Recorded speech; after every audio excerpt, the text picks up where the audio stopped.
Hello friends, आप सभी का स्वागत है आपके यूट्यूब चैनल टाइपिंग स्टूडेंट मरेना में।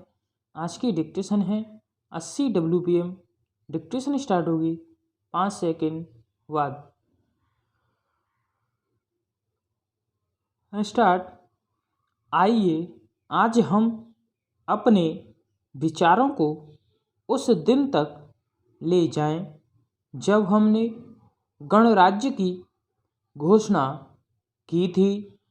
अपनी विकास की योजनाओं के संबंध में हमने वास्तव में काफ़ी प्रगति की है, परंतु क्या हम भारत के सब नागरिकों को दरिद्रता, अभाव तथा कष्ट से मुक्त करा पाएंगे?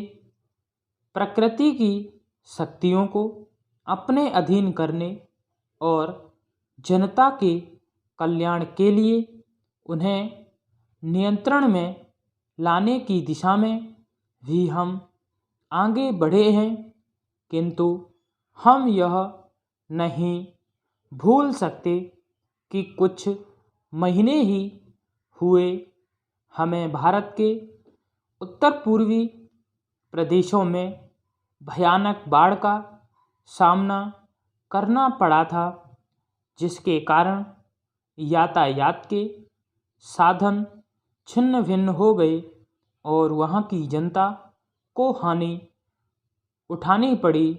निसंदेह साक्षरता, प्रसार और रोगों के निराकरण के महत्वपूर्ण उपाय भी हमने सोचे हैं।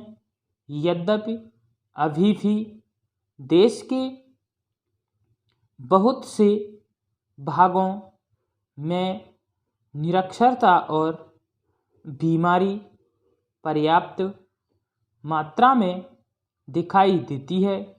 जन कल्याण की योजनाओं को हम बराबर आगे बढ़ाते रहेंगे। यह हमारा दृढ़ संकल्प है, इसमें संदेह नहीं किया जा सकता। इन योजनाओं के पूरा होने के संबंध में जो प्रयास अब तक किया गया है, उससे भी हमें असंतुष्ट नहीं होना चाहिए। फिर भी जो कुछ अब तक किया जा सका है, यदि वह बहुत चमत्कारी नहीं दिखता, तो उसका कारण यह है कि अभी निर्माण कार्य जारी है और समाप्त नहीं हुआ है। राष्ट्र के निर्माण में समय की आवश्यकता होती है। आज हमारा गणराज्य दिवस है और भारत जैसे प्राचीन राष्ट्र के इतिहास में 5-7 वर्ष की अवधि एक स्वल्पकाल है। आइए अब हम विगत वर्ष की घटनाओं पर नज़र डालें और यह देखें कि विकास के कार्यों और निर्माण योजनाओं की दिशा में हम कहां तक आगे बढ़ सके हैं। Para start.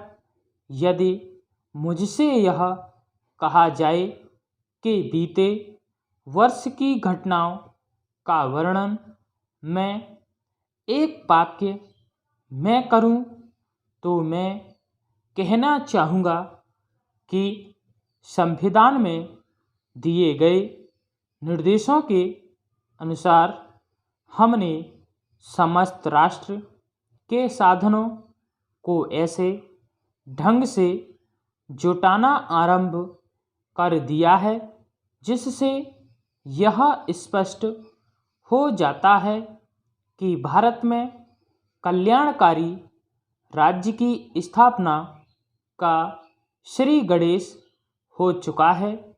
पिछले वर्षों में हमने जो संकल्प और दावे किए थे, अब वे मूर्तिमान होने लगे हैं। इसलिए अब यह समझना कठिन नहीं है कि राष्ट्र किधर जा रहा है और आगामी 10 या 15 वर्षों में हम किस स्थिति में होंगे। महानदी घाटी योजनाओं पर कार्य बराबर जारी है। इनमें से एक योजना भाखड़ा नंगल योजना से बहुमूल्य पानी और बिजली पंजाब, पेप्सू और तथा राजस्थान के भागों को मिलने भी लग गई है। दामोदर घाटी योजना से कुछ समय हुआ बिजली प्राप्त होने लगी थी और हीराकुंड, चंबल तथा दूसरी महान योजनाओं की भांति यह योजना भी यथेष्ट रूप से आगे बढ़ रही है। भाखड़ा नंगल योजना का प्रथम चरण समाप्त होने से अब यह स्पष्ट है कि इन महान योजनाओं के द्वारा देश में कितने महत्वपूर्ण परिवर्तन हो जाएंगे। स्टॉप। ताज़ा तरीन अपलोड्स की नोटिफिकेशन हासिल करने के लिए हमारे चैनल को सब्सक्राइब करें और साथ में दिए गए घंटी के निशान को दबाना ना भूलें।